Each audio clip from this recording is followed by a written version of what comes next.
বাবা, নাহিদ ছেলে না, সে হিজড়া। বাবা স্তম্ভিত। কি বললি তুই? হ্যাঁ বাবা, সে বিয়ের পর থেকে আমাকে একবারও ছুঁয়ে দেখেনি। আমি জিজ্ঞেস করলে সে বলে তার নারীর প্রতি কোনো অনুভূতি বা ফিলিংস নেই, তার পুরুষের প্রতি ফিলিংস আর অনুভূতি আছে।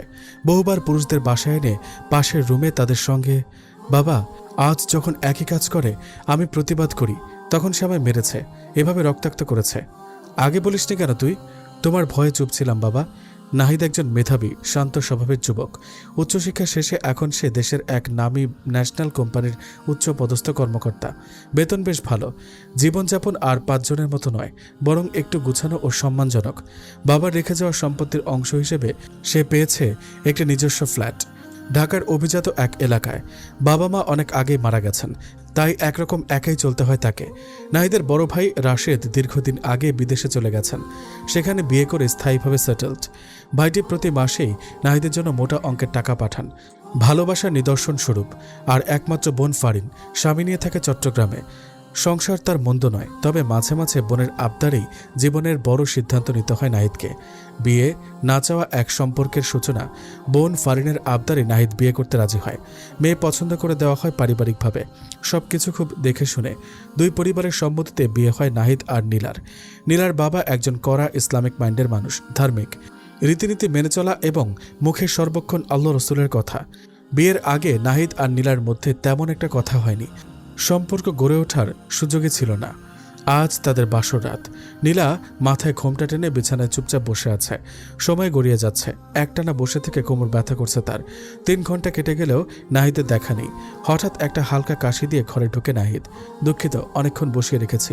আস্তে আস্তে বলে সে। আসলে বন্ধুরা কিছুতে আমাকে ছাড়তে চাচ্ছিল না। নীলা কিছু বলে না, শুধু মাথা নেড়ে বলে ওকে, এমন হয়। নাহিদ নীলাকে বলে, তুমি কাপড় চোপড় পাল্টে আসো, আমিও পাল্টে আসছি। নীলা চুপচাপ চলে যায়। ফিরে এসে দেখে নাহিদও বদলে নিয়েছে পোশাক। এই প্রথম তারা একে অপরের মুখোমুখি। একটু সময় চুপচাপ, তারপর নীলা ভাঙে নীরবতা। আপনার কি কখনো কোনো রিলেশন ছিল? নাহিদ একটু অবাক হয়, তারপর ধীরে বলে, না, আমি রিলেশনে বিশ্বাস করি না। আমার জীবনে বরাবর পড়াশোনায় ছিল প্রধান। তুমি? নীলা উত্তর দেয়, অনেক প্রপোজ পেয়েছে, কিন্তু বাবার ভয়ে কখনো সাড়া দিইনি, কোনো সম্পর্কে জড়ায়নি। এরপর নীলা একটু থেমে গলায় আবেগ আনে। একটা অনুরোধ করতে চাই, আপনি রাগ করবেন না তো? বলো, কি অনুরোধ? আমি এখন বিয়ে করতে চাইনি, বাবার চাপে এই বিয়ে করেছি। আমার মাস্টার্স শেষ হতে এখনও 16 মাস বাকি। আমি চাই এই সময়টা আপনি আমার প্রতি কোনো সম্পর্কের দাবি না করেন। আপনি যদি আমাকে সময় দেন, আমি চিরজীবন কৃতজ্ঞ থাকব। নাহিদ কিছুক্ষণ চুপ করে থাকে, চোখের জল টলমল করে ওঠে। ঠিক আছে, ধীরে বলে সে, আমি চেষ্টা করব নিজেকে তোমার থেকে দূরে রাখতে, তোমার স্বাধীনতাকে সম্মান করব। কিন্তু নাহিদ জানত না এই অনুরোধের আড়ালে আছে এক ভয়ঙ্কর পরিকল্পনা। নীলা, যার মুখে এত সাদামাটা আবেগ, সে আসলে চালিয়ে যাচ্ছে এক নাটক। তার প্রেমিকের নাম সাগর। হ্যাঁ, সে নীলা সাগর নামে একটা ছেলের সাথে সম্পর্কে আছে ও চলছে। এই 16 মাসের অজুহাতটা তাদের দুজনে মিলেই বানানো, একটু সময়ের জন্য, একটু সুবিধার জন্য। আর নাহিদ, সে তো দিন দিন নীলার উপর আরও বেশি বিশ্বাস করতে শুরু করেছে। স্ত্রীর প্রতি এমন সম্মান আর শ্রদ্ধা খুব কম স্বামী দেখাতে পারে। সে মনস্থির করে পুরো 16 মাস স্ত্রীকে স্পর্শ করবে না, যাতে তার পড়াশোনা ব্যাহত না হয়। অন্যদিকে নীলার গোপন জীবন, নাহিদ অফিস আর বাসার মধ্যে ব্যস্ত। কিন্তু নীলা প্রতিদিন সাগরের সঙ্গে দেখা করে, ঘুরে, মাঝে মধ্যে হোটেলেও রুম ডেট করে। একদিন একটা হোটেলের রুমে ওঠে তারা, রুম ভাড়া নেয়। আর এই সময়টায় নাহিদ ঘুরে ফিরে ভাবছে নিজের বিশ্ববিদ্যালয় জীবনের কথা। একসময় বিশ্ববিদ্যালয়ে একটা মেয়ে ছিল, মাহি। মাহি তাকে ভালোবাসত, ভালোবাসা নয়, যেন পাগলামি। প্রতিদিন প্রপোজ করত, কিন্তু নাহিদ তাকে বন্ধুভাবেই চলত। মাহি নাহিদ বলতে পাগল। মাহি মেয়েটা খুবই ভালো ও ভদ্র ছিল। ভার্সিটিতে নাহিদ ছাড়া আর কোনো ছেলের সাথে মেলামেশা করত না। নাহিদকে সত্যিকারের ভালোবাসত। একদিন অতিষ্ঠ হয়ে রেগে গিয়ে মাহিকে থাপ্পড় মারে। মাহি কাঁদতে কাঁদতে বলে, নাহিদ, তুমি কোনোদিন সুখী হবে না। আমি যদি কখনো বিয়ে করেও থাকি, তা তোমাকেই করব। তোমার জন্য সারা জীবন অপেক্ষা করব ইনশাল্লাহ। সেদিনের পর মাহি আর বিশ্ববিদ্যালয়ে আসেনি। নাহিদ অনেক খুঁজেছে, কোথাও খোঁজ মেলেনি। এখনও মাহিকে মনে মনে খুঁজে বেড়ায় নাহিদ, ক্ষমা চাওয়ার জন্য। পড়াশোনা শেষ করে অনেক ইন্টারভিউ দিয়েছে, চাকরি কিছুতেই পাচ্ছিল না। তবে হঠাৎ একদিন কোনো ইন্টারভিউ ছাড়াই এক কোম্পানির অ্যাপয়েন্টমেন্ট লেটার আসে। 1 তারিখ থেকে জয়েন করতে হবে। সেই থেকে কেটে গেছে 3 বছর। মাথা তুলে বেঁচে থাকার গল্প শুরু হয়েছিল তার। 15 মাস পর ধরা পড়ে গেল নীলার মুখোশ। এভাবে করে কেটে গেল 15 মাস। একদিন হঠাৎ নাহিদের চোখে পড়ে নীলা একটা বাইকের পেছনে বসে আছে। বাইকারকে জড়িয়ে ধরে কোথায় যেন যাচ্ছে। নাহিদ পেছন পেছন ফলো করে, দেখে তারা ঢুকে পড়ে এক হোটেলে রুম নেয়। হোটেলের ম্যানেজার ছিল নাহিদের ভার্সিটি জুনিয়র। আরে নাহিদ ভাই, অনেক দিন পর। ভাই, একটু আগে যে মেয়ে আর ছেলে ঢুকলো চেনো? ওরা তো প্রায়ই আসে ভাই, কেন কোনো সমস্যা? ছেলেটা কিছু না, কিন্তু মেয়েটা আমার স্ত্রী। ম্যানেজার অবাক, বলল, আপনি তাহলে আজ হাতে নাতে ধরেন, আমি আপনাকে ডুপ্লিকেট চাবি দিচ্ছি। নাহিদ রুমে ঢুকে দেখে যা দেখতে চায়নি কোনোদিন, সাগর আর নীলার অন্তরঙ্গ দৃশ্য। রাগে ক্ষোভে পাথরের মতো দাঁড়িয়ে থাকে কিছুক্ষণ, তারপর নীলার চুলের মুঠি ধরে ঠাস ঠাস করে 4টা থাপ্পড় দেয়। 1 ঘন্টার মধ্যে বাসায় ফিরে সবকিছু শেষ করবি, নইলে আমি শেষ করে দিব তোকে। নীলার কপাল ফেটে রক্ত ঝরে পড়ে, মাথা কেটে যায়, ভয়ে কাঁপে সে। মিথ্যার জাল, ভয়াবহ অপবাদ। হোটেল থেকে নাহিদের বাসায় না গিয়ে নীলা যায় বাবার বাসায়। রক্তাক্ত অবস্থায় কাঁদতে কাঁদতে ঢোকে। বাবা, বাবা, আমায় বাঁচাও। কি হয়েছে মা, এ অবস্থা কেন? নীলা গলা ভেঙে কাঁদে, চোখে জল আর মুখে ভয়। বাবা, নাহিদ ছেলে না, সে হিজড়া। বাবা স্তম্ভিত। কি বললি তুই? হ্যাঁ বাবা, সে বিয়ের পর থেকে আমাকে একবারও ছুঁয়ে দেখেনি। আমি জিজ্ঞেস করলে সে বলে তার নারীর প্রতি কোনো অনুভূতি বা ফিলিংস নেই, তার পুরুষের প্রতি ফিলিংস আর অনুভূতি আছে। বহুবার পুরুষদের বাসায় এনে পাশের রুমে তাদের সঙ্গে। বাবা, আজ যখন একই কাজ করে আমি প্রতিবাদ করি, তখন সে আমায় মেরেছে, এভাবে রক্তাক্ত করেছে। তুই আগে বলিসনি কেন? তোমার ভয়ে চুপ ছিলাম বাবা। এই কথায় নাহিদ যে শেষ হয়ে যাবে তা নাহিদ জানত না। অপমান, বিচার আর সামাজিক মৃত্যু। নাহিদের বাসায় 20 মিনিটের মধ্যে হাজির হয় নীলার বাবা, ভাই মাসুদ, এলাকার লোকজন ও স্থানীয় কাউন্সিলর। নাহিদ কিছু বোঝার আগেই মাসুদ তাকে এলোপাতারি মারতে থাকে। নাহিদ চিৎকার করে, কেন মারছেন, কারণ তো বলেন। নীলার বাবা বলে, তুমি হিজড়া, ছি ছি ছি, তোমার মতো পাপীর জায়গা জাহান্নামে হবে না। কাউন্সিলর এবং সমাজের লোকেরা বলে, এমন লোকের সাথে মেয়ে কেমনে সংসার করবে, আমরা তালাক চাই। তারা সমাজের বিচার বসায়। নাহিদের কথা কেউ শোনে না। সবাই ভাবে একটা মেয়ে এত লাজ লজ্জার মাথা খেয়ে কি তার স্বামীর বিরুদ্ধে মিথ্যা বলবে? না। তাই নীলা যা বলেছে তাহলে তো সেটাই সত্যি। বিচার হয়, রায় দেওয়া হয়। যেহেতু সে আগে এমন কিছু করেনি, তবে তাকে মাথা নাড়া করে গলায় জুতার মালা পরিয়ে এলাকায় ঘোরাতে হবে এবং 1 মাসের মধ্যে তার ফ্ল্যাট বিক্রি করে এই এলাকা ছেড়ে দিতে হবে। সমকামী মানুষ সমাজের শত্রু।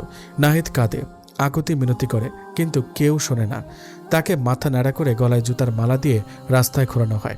নাহিদের সকল সম্মান আজকে শেষ হয়ে গেল। লজ্জায় আত্মহত্যার কথা ভাবলেও আল্লাহর ভয়ে সে তা করে না, শুধু বলে, আল্লাহ, আমি কি পাপ করেছিলাম, তুমি এর বিচার করো। অন্যদিকে নীলা হেসে ওঠে, মিস্টার নাহিদ, আমাকে গায়ে হাত তুলেছিলে না, দেখলে তো কি করলাম, 1000 গুণ শাস্তি দিয়েছি। অন্তিম অপমান। নাহিদের ভাই বোনও আর তাকে বিশ্বাস করে না, তারা সম্পর্ক ছিন্ন করে। তারাও ছিছি করে, বাসা থেকে বের হলেই মানুষ ছিছি করে। একজন পুরুষ হয়ে পুরুষের সাথে অফিস কলিগরাও ফোন করে বাজে কথা বলে। পৃথিবীটা এখন নাহিদের কাছে জাহান্নাম মনে হয়। সে অফিসে রিজাইন লেটার পাঠিয়ে দেয়। নাহিদের জীবন যেন হঠাৎ করেই থমকে গেছে। বিশ্বাসভঙ্গের যন্ত্রণা, অপমানের ভার আর সমাজের ঠোঁট কাটা কথার সামনে সে নিজেকে পুরোপুরি গুটিয়ে নিয়েছে। নিজের সে একমাত্র শান্তির আশ্রয় ঘরটিকে যেন সে কারাগারে রূপান্তর করেছে। কারোর সঙ্গে দেখার সাক্ষাৎ তো দূরের কথা, সে যেন নিজের সাথেই সম্পর্ক ছিন্ন করেছে। 1 সপ্তাহের মধ্যে নাহিদ এক বড় সিদ্ধান্ত নিয়ে ফেলে। তার ছোট্ট ফ্ল্যাটটি তুলনামূলক কম দামেই 35 লক্ষ টাকায় বিক্রি করে দেয়। তার মন স্থির, এই শহর, এই সম্পর্ক, এই পরিবেশ, সবকিছু থেকে সে নিজেকে বিচ্ছিন্ন করবে। একেবারে হারিয়ে যাবে দূরে, যেখানে কেউ চিনবে না, কেউ কষ্ট দেবে না। এমন সময় এক সকালবেলা দরজায় কুরিয়ারের ঘণ্টা বাজে। দরজা খুলে নাহিদ কুরিয়ার রিসিভ করে। খাম খুলতে চোখ আটকে যায় প্রেরকের পরিচয়, তার অফিসের বস। খামের ভেতর একটি চিঠি ও একটি কন্ট্রাক্ট পেপার। চিঠিতে লেখা ছিল, মিস্টার নাহিদ, আমি আপনার বিরুদ্ধে কিছু খবর পেয়েছি, কিন্তু আপনার পুরনো কিছু আত্মীয় ও পরিচিতদের থেকে জেনে বুঝেছি আপনি সেরকম মানুষ নন।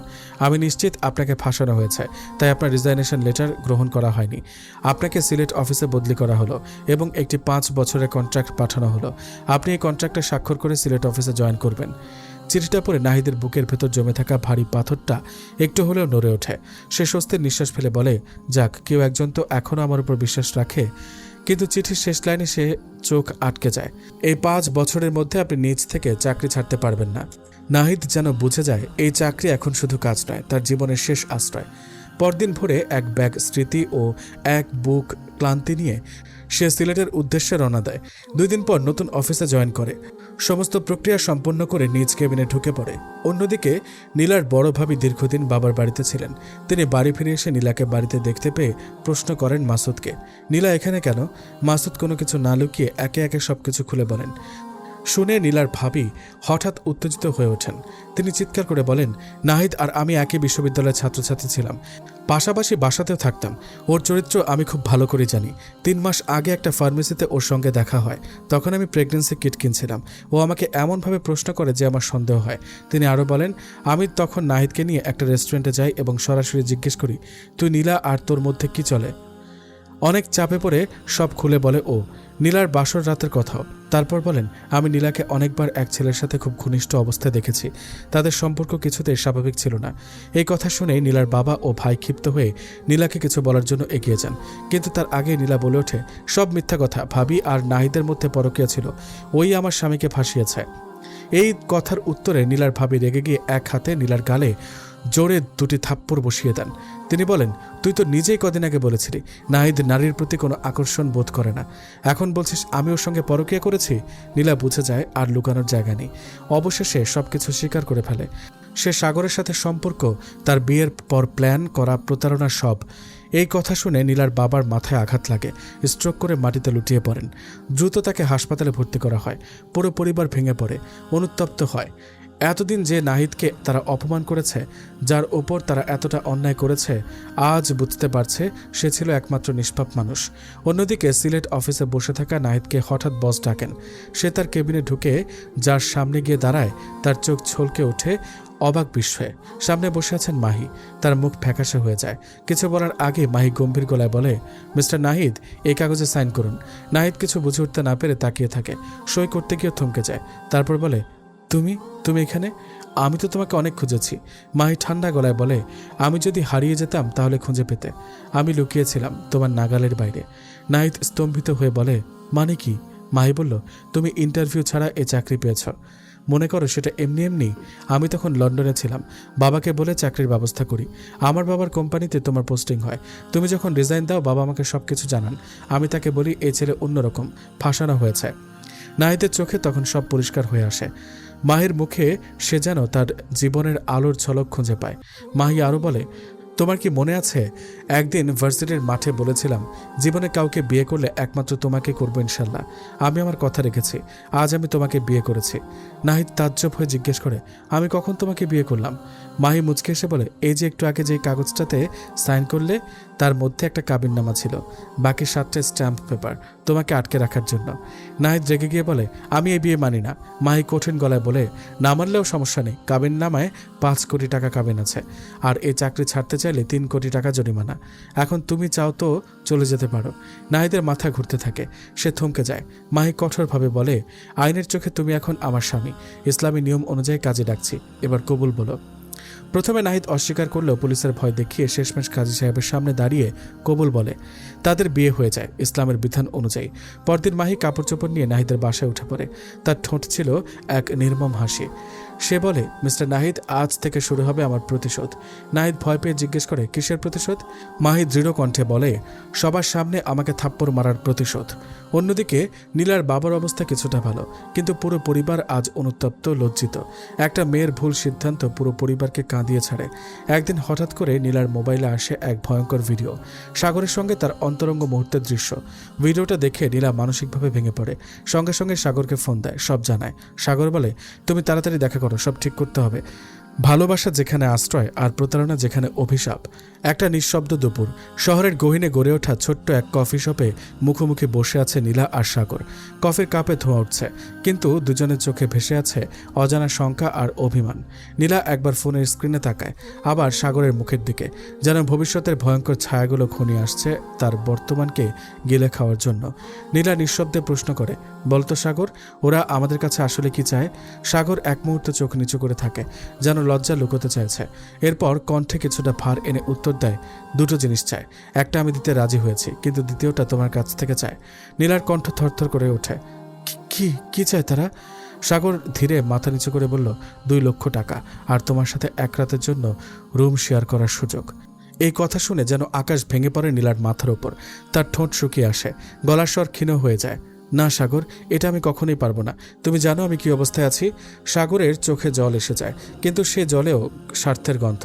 নীলা, আমি তোমাকে ভালোবাসি, আমি তোমাকে বিয়ে করবো ঠিকই, কিন্তু এই ভিডিও যদি ভাইরাল হয়ে যায় তাহলে আমাদের মুখ দেখাবো কিভাবে? তুমি জানো তো এই সমাজ মেয়েদের কিভাবে বিচার করে। প্লিজ শুধু এই একবার আমার জন্য। নীলা মাথা নিচু করে ফেলে। তার হৃদয়ের সমস্ত শক্তি যেন হঠাৎ গলে যায়। নিজের আত্মা ও শরীরকে বিকিয়ে দিয়ে জীবনের সবচেয়ে নিকৃষ্ট সিদ্ধান্তটি নিয়ে ফেলে। সে রাজি হয়ে যায়। সেই রাত অপরিচিত এক হোটেল রুমে দুই অচেনা লোকের সঙ্গে একা বন্দী হয়ে পড়ে নীলা। ঘরের প্রতিটি দেওয়াল যেন তার নীরব কান্নার প্রতিধ্বনি করে। শরীর বিদ্রোহ করে, মন আর্তনাদ করে, কিন্তু মুখে প্রতিবাদের শক্তি আসে না। হেরে যায় এক নারীর আত্মসম্মান ভালোবাসার নামে প্রতারণার কাছে। অন্যদিকে নাহিদের নতুন বাসায় চলে আসে মাহি। পরিশোধের নামে যে মেয়েটা এসেছিল সে আজ নিজেই সবকিছু সাজাতে চায় যেন এই সংসারটা তারই, প্রেমময় এক পৃথিবী। বাসায় ঢুকে মাহি একটু অবাক হয়ে যায়। খালি দেওয়াল, পুরনো বিছানা, একটা চেয়ার আর একটা প্লেট, যেন কোনো কাঙালের ঘর। তার চোখে জল চলে আসে। মাহি নাহিদকে আদেশ করে, চলুন রেডি হন। নাহিদ বলে, কেন? মাহির চোখ রক্তিম, ঠোঁট শক্ত। রেডি হবে না? তাহলে পুলিশ ডাকছি। নাহিদ চুপচাপ রেডি হয়ে যায়। নিজের মধ্যে যেন লজ্জা আর শ্রদ্ধার এক অদ্ভুত দ্বন্দ্ব। মার্কেটে গিয়ে মাহি নিজ হাতে ঘরের সকল আসবাবপত্র কিনে আনে। বিছানা, টেবিল, পর্দা, ফ্রিজ, স্টোভ, থালা বাসন সবকিছু। মনে হচ্ছিল এই মেয়েটা যেন নিজের সংসার করছে। Not revenge but restoration. বাড়ি ফিরে সে নাহিদকে বাজারের লিস্ট ধরিয়ে দেয়। নাহিদ লিস্ট নিয়ে বেরিয়ে যায় আর মনে মনে ভাবে, এই মেয়ে তো আমার জীবন থেকে প্রতিশোধ নিতে এসেছিল, তাহলে কেন আজ এভাবে আমার সংসার সাজিয়ে দিচ্ছে? রাতে খাওয়া শেষে একই রুমে ঘুমাতে আসে দুজন, কিন্তু নাহিদের মন অস্থির। সে বলে, আমি পাশের ঘরে চলে যাই। তখন হঠাৎ মাহি ছুটে এসে তাকে জড়িয়ে ধরে। তার চোখ বেয়ে গড়িয়ে পড়ে অশ্রুধারা। সে কাঁদতে কাঁদতে বলে, নাহিদ, আমি কি কখনো তোমার ভালোবাসার যোগ্য হব না? আমি তোমাকে নিজের জীবন থেকেও বেশি ভালোবাসি। মাহির কণ্ঠে কাঁপুনি। তোমার বিয়ের খবর শুনে আমি বিষ খেয়েছিলাম। বাবা ঠিক সময় হাসপাতালে নিয়ে যাওয়াতে বেঁচে যায়।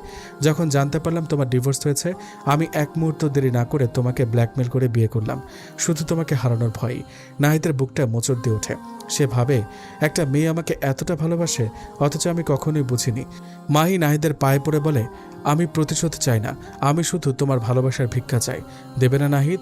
নাহিদ কাঁপা গলায় মাহিকে তুলে নিজের বুকে জড়িয়ে ধরে বলে, মাহি, আজ যদি আমি তোমার এই ভালোবাসাকে ফিরিয়ে দিই তাহলে সারা জীবন আর কোনো ভালোবাসা পাবে না।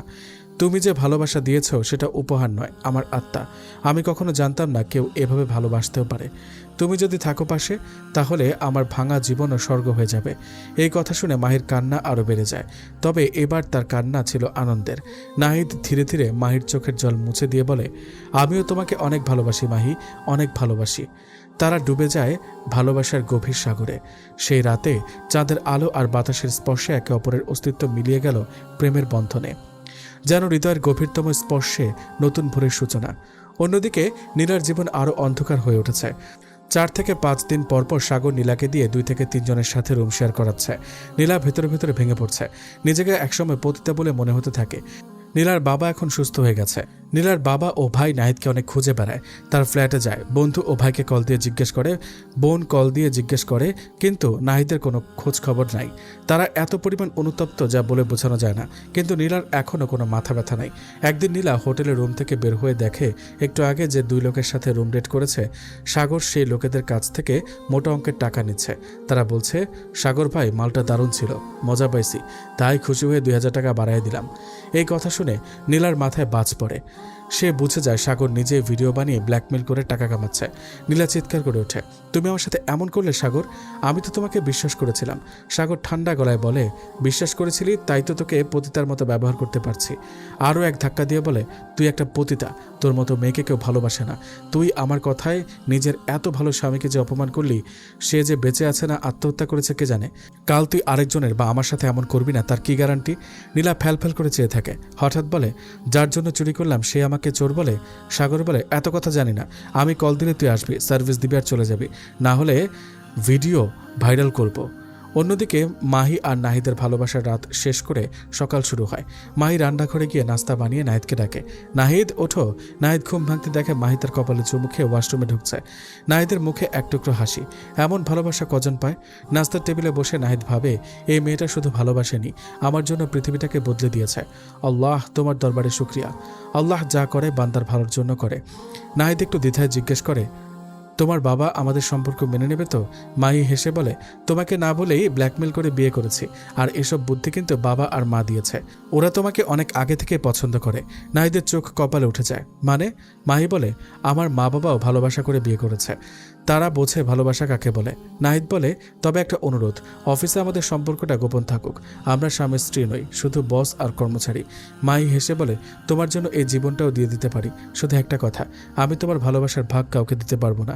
নাহিদ মনে মনে ভাবে, একটা মেয়ে এভাবে আমাকে ভালোবাসে, এই ভালোবাসা আমার জীবনের শ্রেষ্ঠ প্রাপ্তি। তবে ভাগ্য কি এত সহজে ছেড়ে দেয়? নীলা এবার নতুন এক ঝড়ের মুখোমুখি হয়। এক অজানার কারণে তাকে সিলেটে আসতে হয়, যেখানে আবার নাহিদের জীবনে তার পদচিহ্ন পড়তে যাচ্ছে। তাহলে কি আবার এক তুফান অপেক্ষা করছে মাহি আর নাহিদের ভালোবাসার মাঝে? বিশ্বাসঘাতকতার প্রতিশোধ আর ভালোবাসার নির্ভেজাল শাস্তি। দিন দিন নীলার প্রতি সাগরের অবিচার বেড়েই চলেছে, যেন কুৎসিত প্রতিশোধ পরায়ণতা তাকে গিলে খাচ্ছে। নীলাকে আর মানুষ মনে করে না সে। প্রতিদিন নতুন নতুন লোকের সঙ্গে রুম শেয়ার করিয়ে দেয়, শরীর বিক্রির ফাঁদে ফেলে। কিন্তু একদিন হঠাৎ নীলা সাগরের মুখোমুখি হয়ে বলে দেয়, আমি আর এসব করব না, আর কোনো লোকের সঙ্গে রুম শেয়ার করব না, আর যাই হোক এবার থামবো আমি। সাগরের চোখ রক্তবর্ণ, সে হেসে ওঠে, ভিডিও ভাইরাল করে দিব, তখন তোদের সমাজে জায়গা থাকবে না। নীলা তবুও কোনো পাত্তা না দিয়ে চলে যায়। সে বুঝে গেছে আর সহ্য করার জায়গা নেই। অন্যদিকে নাহিদ আর মাহির সংসার যেন এক স্বর্গরাজ্য। প্রতিদিন একে অপরের প্রতি ভালোবাসা আর বিশ্বাস বাড়ছে। ভালোবাসার গহীনে তারা যেন একে অপরের ছায়া। এমন সময় অফিসের ম্যানেজার সাইদ আহমেদ লক্ষ্য করে মাহিকে সে পছন্দ করলেও মাহির মন পড়ে আছে শুধু নাহিদের ওপর। তার ভেতরে ঈর্ষার আগুন দাউ দাউ করে জ্বলে ওঠে।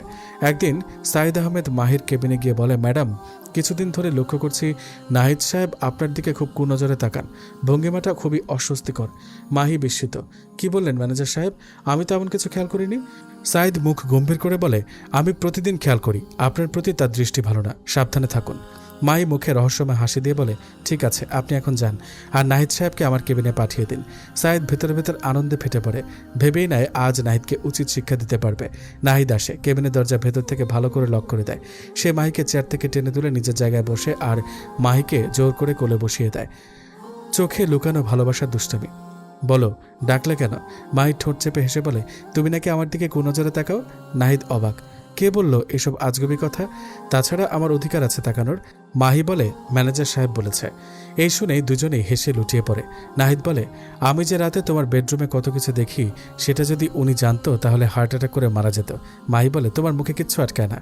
তারপর নাহিদ ধীরে ধীরে মায়ের কানের পাশে মুখ নিয়ে ফিসফিস করে বলে, তুমি জানো, তোমার চুলের গন্ধটা রাতের ঘুম কেড়ে নেয় আমার। আর যখন তুমি শাড়ি পরে রান্নাঘরে দাঁড়াও, তখন আমি আর নিজেকে থামাতে পারি না। তোমার কোমরের মোচড়টা আমার চোখের স্বপ্ন হয়ে গেছে। তুমি যখন জড়ায় ঘুমাও, মনে হয় পুরো পৃথিবীটা এই বাহুর ভেতর। তোমার পেটটা যখন দেখি, তখন নিজেকে ধরে রাখতে পারি না, আর আমি একটু একটু করে তোমাতে আরও ডুবে যাচ্ছি। মাহি লজ্জায় মাথা নিচু করে বলে, বুঝি না, কি বলো? চুপ করো। নাহিদ বলে, চুপ করলে বউ, ভালোবাসা বলে কিছু থাকবে না। এই গভীর প্রেমের ছায়ায় ওদের সংসার হয়ে ওঠে ভালোবাসার পরিপূর্ণ গৃহ। অন্যদিকে সাগর সত্যি সত্যি নীলার স্ক্যান্ডাল ভিডিও সোশ্যাল মিডিয়ায় ছড়িয়ে দেয়, মুহূর্তে ভাইরাল হয়ে যায়। পুরো সমাজ যেন ঘৃণায় মুখ ফিরিয়ে নেয়। নীলার পরিবার ঘর থেকে বের হওয়া বন্ধ করে দেয়। পাড়া প্রতিবেশী, আত্মীয় স্বজন সবাই যেন থুথু ছুঁড়ে দিচ্ছে তাদের ওপর। এই এলাকার মোড়লদের সামনে বসে একদিন নীলার বাবা নাহিদের বিচার চেয়েছিল। আজ তারাই বলছে মেয়ের চরিত্র ঠিক রাখলে তো এত কিছু হতো না। একদিন নীলা তার মায়ের সাথে ওষুধ আনতে বের হয়। কিছু বকাটে পেছন থেকে বলে, চলো না সুন্দরী, আমাদের সাথে একটু সময় কাটাও, ফিগার তো দেখেছি ভিডিওতে। নীলা থমকে দাঁড়ায়, চোখে পানি জমে। পেছন থেকে ভাবি বলে ওঠে, পাপ বাপকেও ছাড়ে না নীলা, তুমি নাহিদের সঙ্গে যা করেছো তার ফল এখন ভোগ করছো। নীলার বাবা মাথা নিচু করে বলেন, ঠিক বলেছ বৌমা, কিন্তু ছেলেটাকে অনেক খুঁজেছি একবার ক্ষমা চাওয়ার জন্য, কোথাও পাইনি। ভাবি তীব্র গলায় বলেন, ক্ষমা চাইলে কি হবে?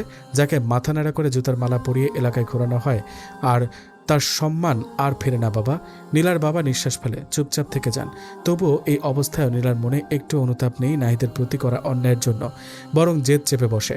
পরিবার সিদ্ধান্ত নেয় নীলাকে সিলেট পাঠিয়ে দেওয়া হবে বড় মেয়ের বাড়িতে। তার দুলাভাইয়ের সুপারিশে একটি চাকরির ব্যবস্থা হবে।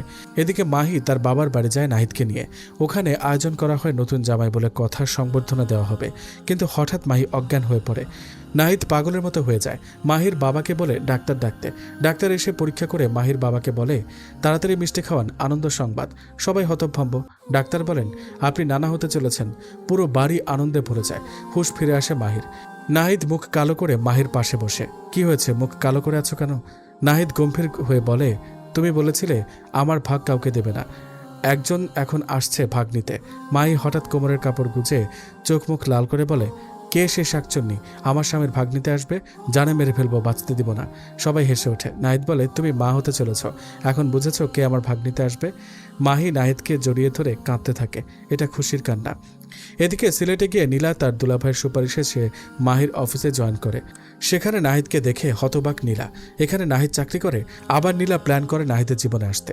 একদিন নাহিদ তার ফোনে মাহির ছবি জুম করে দেখে। ছবিতে সে চুমু খায়। সেই দৃশ্য দেখে ফেলে ম্যানেজার সাইদ এবং নীলা। দুজনেই একটা নোংরা প্ল্যান করে, ভয়ঙ্কর আর অপমানজনক।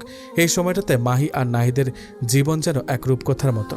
রাতের বালিশে দুজনের হাসি, ভোরে চোখ খুলে ভালোবাসার ছোঁয়া। নাহিদ মাহির পেটে হাত রেখে প্রতিদিন নতুন স্বপ্ন আঁকে। মাহি নাহিদের শার্টের পারফিউম স্প্রে করে বলে, দিনভর আমার গন্ধে থেকো। সন্ধ্যায় দুজন একসাথে ছাদে বসে আকাশ দেখে। সে আকাশে যেন তারা কেবল নিজেদের ভবিষ্যৎ খোঁজে। মাহির এখন 3 মাস চলছে। অফিসে একটু দেরিতে আসে। নাহিদ সকাল সকাল কাজ শুরু করে।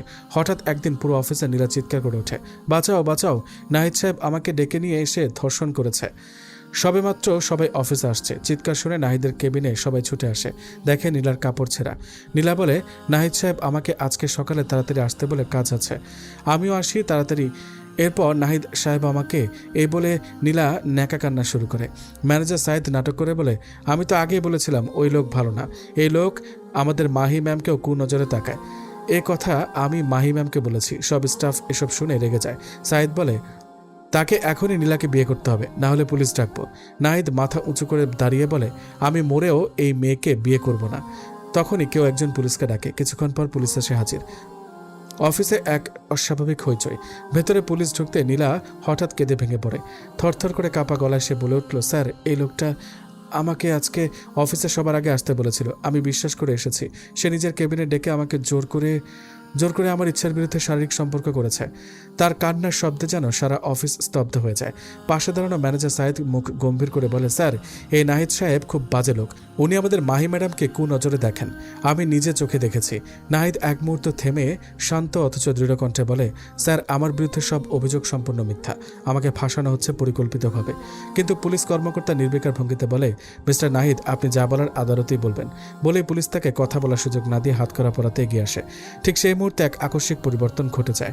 মাহি, যিনি হঠাৎ অফিসে ঢুকে পড়েছেন, বিস্ময়ে মুখ ভার করে প্রশ্ন করেন, কি হয়েছে এখানে? পেছনে ফিরে দেখে সবাই অফিসের বস মাহি চৌধুরী নিজে এসে হাজির। নীলা এক ছুটে গিয়ে মাহিকে জড়িয়ে ধরে কান্নায় ভেঙে পড়ে। ম্যাডাম, এই নাহিদ সাহেব আমার সঙ্গে খারাপ আচরণ করেছেন।